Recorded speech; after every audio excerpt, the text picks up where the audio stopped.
Com o Marcelo Matos, porque tem risco de temporais aqui para a capital paulista. Ontem também o número de pessoas sem energia aumentou bastante, praticamente triplicou. E o Marcelo vai trazer as novas decisões, porque agora parece que a Enel realmente está na mira.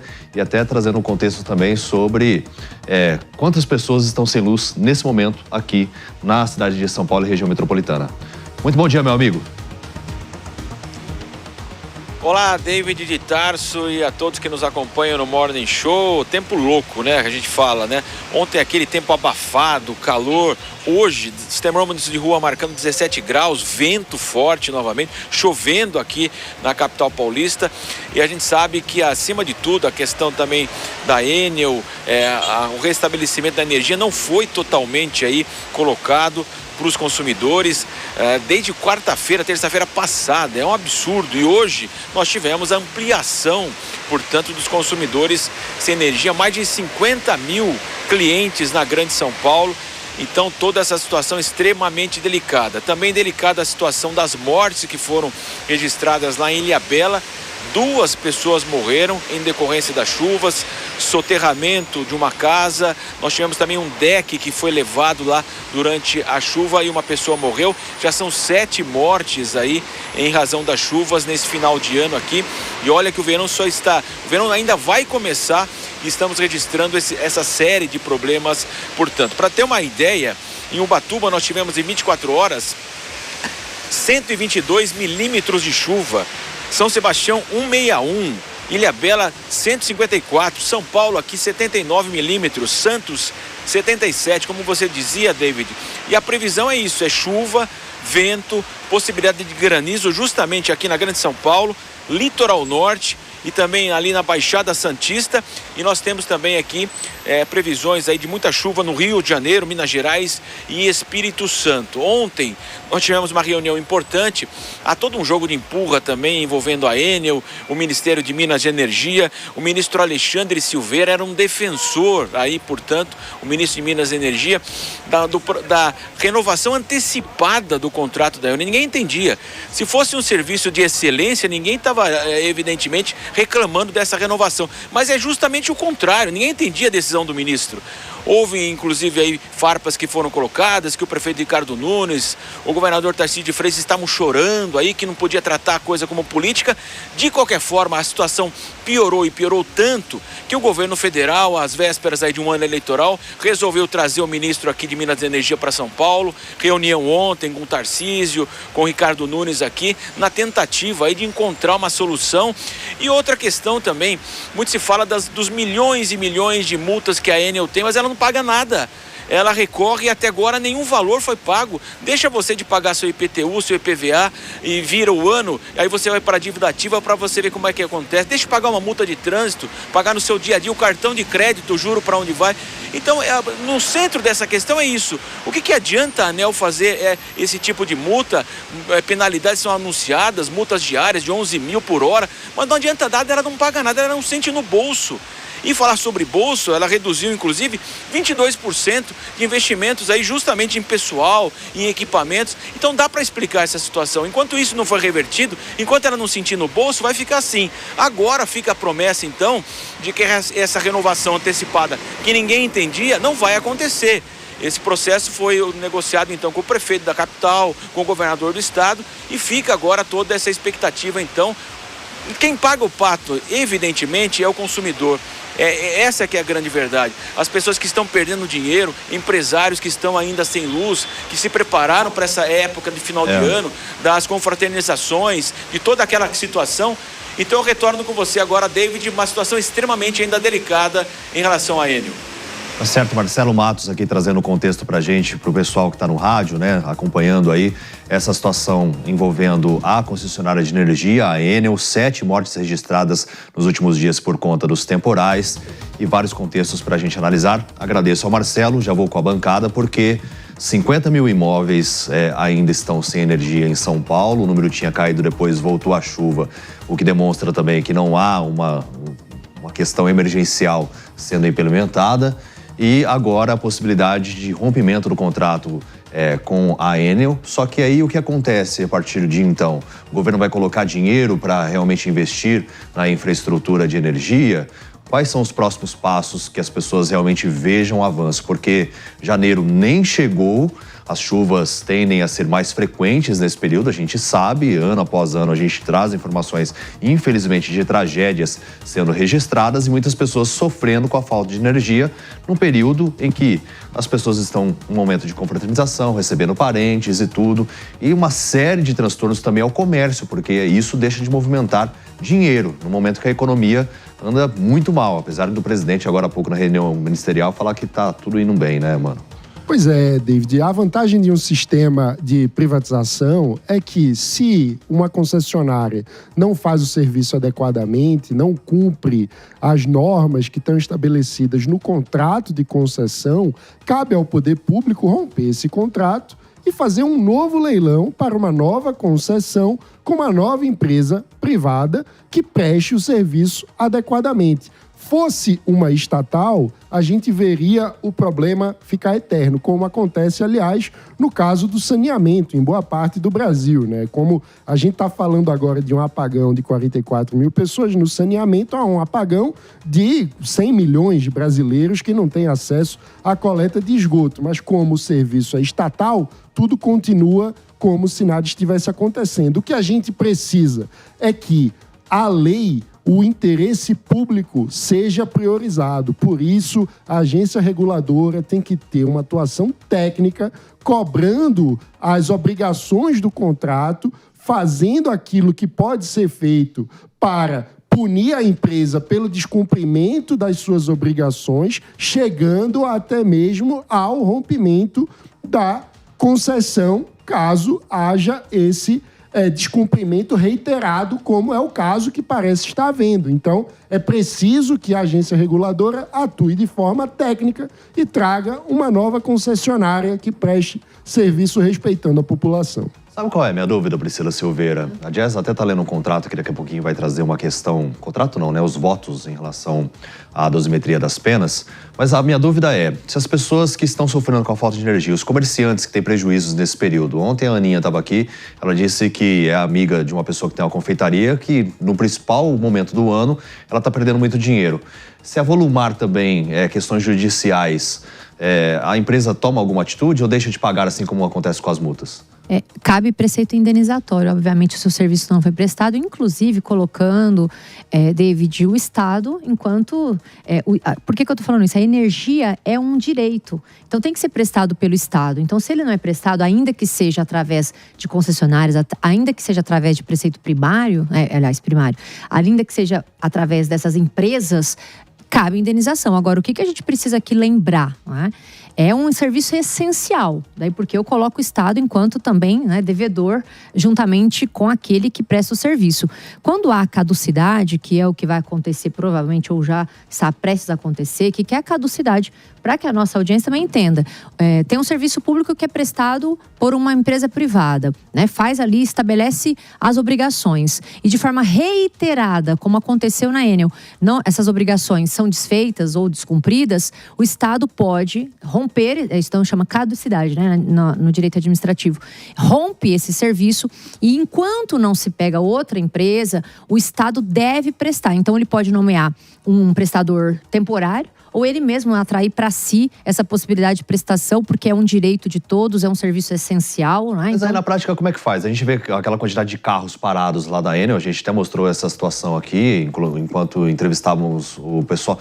Pega os carros, toda a infraestrutura da empresa, o governo tem o direito de fazer isso? Como que funciona na prática? Aí eu já não sei. O que eu sei é que se o serviço não é prestado, aí o que acontece? Ele paga um valor, concorda? Tem um valor, porque ele recebe, entende? Então, se eu tenho um preceito indenizatório, o Estado pode cobrar dele. Então, um preceito regressivo. Né? Agora, pegar carro e tudo isso é judicial. Eu não posso, até porque isso seria exercício arbitrário das próprias razões. O que me chama a atenção, aqui a gente precisa falar... Como a gente viu nas empresas de ônibus, né? Quando teve aquela situação da operação, né?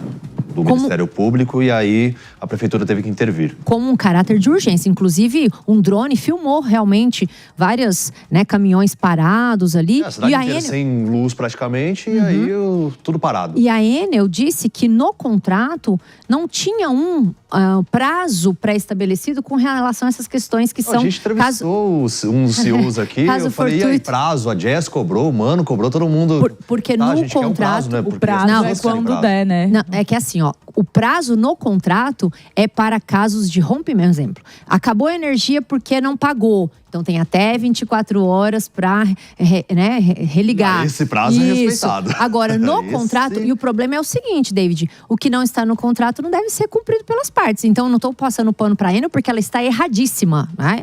Inclusive porque é serviço essencial.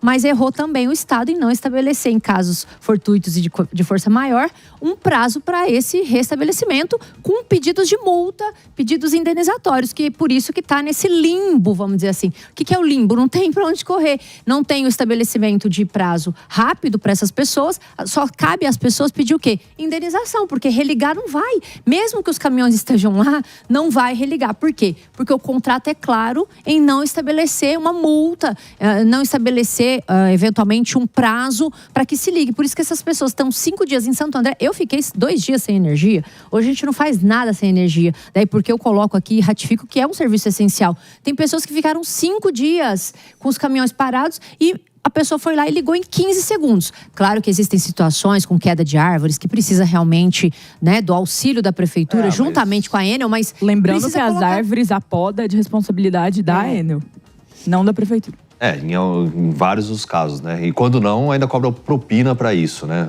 Alguns funcionários foram vistos, flagrados. Cobrando até R$2.000. Inclusive, ontem o Nico, né, estava no Pânico, participando do Pânico, o secretário de Segurança Pública, Oswaldo Nico Gonçalves, ele falou disso, que eles estão atuando também em relação à investigação.